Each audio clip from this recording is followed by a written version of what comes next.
রাস্তা আর পুকুর প্রায় সমান, মাঝে মাঝে গর্ত, আর তাতে আবার বৃষ্টির জল জমে বিপজ্জনক হয়ে উঠছে পরিস্থিতি। এরই মধ্যে দিয়ে চলছে সাইকেল, বাইক, ট্রাক্টর। এক হাঁটু জল পেরিয়ে প্রাণের ঝুঁকি নিয়ে চলাচল করছেন সাধারণ মানুষও। বেহাল ঝাড়গ্রামের বাগগোড়া অঞ্চলের মেটাল চক থেকে মানিকপাড়া যাওয়ার রাস্তা। এটাই কি রাজ্য সরকারের পথশ্রী? এই উন্নয়নেই কি মানুষ চেয়েছিলেন? যা নিয়ে বারংবার অভিযোগ উঠতে শুরু করেছে। এই রাস্তা অত্যন্ত গুরুত্বপূর্ণ রাস্তা, যে রাস্তার উপর আমি দাঁড়িয়ে রয়েছি সেই রাস্তা আজ নেই বললেই চলে। এক হাঁটু জল এবং তার মধ্যে কাদা, যার মধ্য দিয়ে সাধারণ মানুষ পারাপার করছেন। এই যে রাস্তার পরিস্থিতি খারাপ, যাতে আসতে পারা যায়নি। আমাদের বিরাট অসুবিধা, কোনো গাড়ি ঘোড়া আসবে তার মতনও সুযোগ নাই।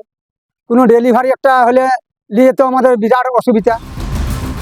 2017 সালে নির্মিত এই রাস্তার উপর নির্ভরশীল মেটাল, আসনবনি, বৈদা, ডুমুরিয়া সহ আরও বেশ কয়েকটি গ্রামের সাধারণ মানুষ। কিন্তু সেই রাস্তায় আজ চলাচলের একেবারে অযোগ্য হয়ে উঠেছে। মুমূর্ষু রোগীকে নিয়ে যাওয়ার জন্য ব্যবহার করতে হচ্ছে খাটের তোলা। সমস্যায় স্কুল পড়ুয়ারাও। বারংবার স্থানীয় পঞ্চায়েত প্রধান সহ সমস্ত প্রশাসনিক স্তরে জানানোর পরেও রাস্তা নির্মাণের কোনো ব্যবস্থা নেয়নি বলে অভিযোগ। এই রাস্তা হয়েছিল আজকে 2016-17 সালে হয়েছিল প্রধানমন্ত্রী সড়ক যোজনা। এই সড়ক যোজনা হওয়ার পর আজ এই রাস্তা মাটির তলে চলে যায়। দীর্ঘদিন পঞ্চায়েত থেকে শুরু করে আমাদের প্রশাসনের দপ্তরে সব জায়গায় অ্যাপ্লিকেশন করা হয়েছে। সবাইকে জানিয়েছে, পঞ্চায়েত সমিতিকে শুদ্ধ জানানো হয়েছে যে আমাদের রাস্তার অবস্থায় জল ভর্তি হয়ে যাচ্ছে, একটা অ্যাম্বুলেন্স শুদ্ধ যেতে পারছে না। এখানে সমস্যা, মানুষ যাতে আসতে পারেনি।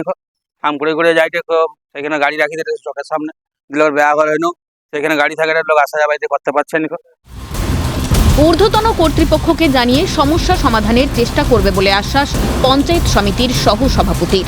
বর্ষায় যাওয়া আসা অসুবিধা না হয় তার জন্য আমি উপর মহলে এটা নিয়ে আলোচনা করছি, এবং যাতে তাড়াতাড়ি যাওয়া আসার সুবিধার ব্যবস্থা করা যায় সেটা আমি আলোচনা করে দেখছি। কাটমানির গেরোয় আটকে উন্নয়ন, এই বলেই সুর চড়িয়েছে বিজেপি। জঙ্গলমহলে দীর্ঘদিন ধরে চলছে। আজকে যেখানেই কাটমানি সেখানে আজকে উন্নয়ন দেখতে পাচ্ছি আমরা ঝাড়গ্রাম জঙ্গলমহলে আমরা আজকে। তো আজকে এখানে কাটমানির গল্প নেই, তো আজকে উন্নয়নও নেই। তো পথশ্রী আজকে আমাদের ঢপেশ্রী হয়ে গেছে। এটাই জঙ্গলমহল মানুষ দিনের পর দিন দেখছে আমাদের।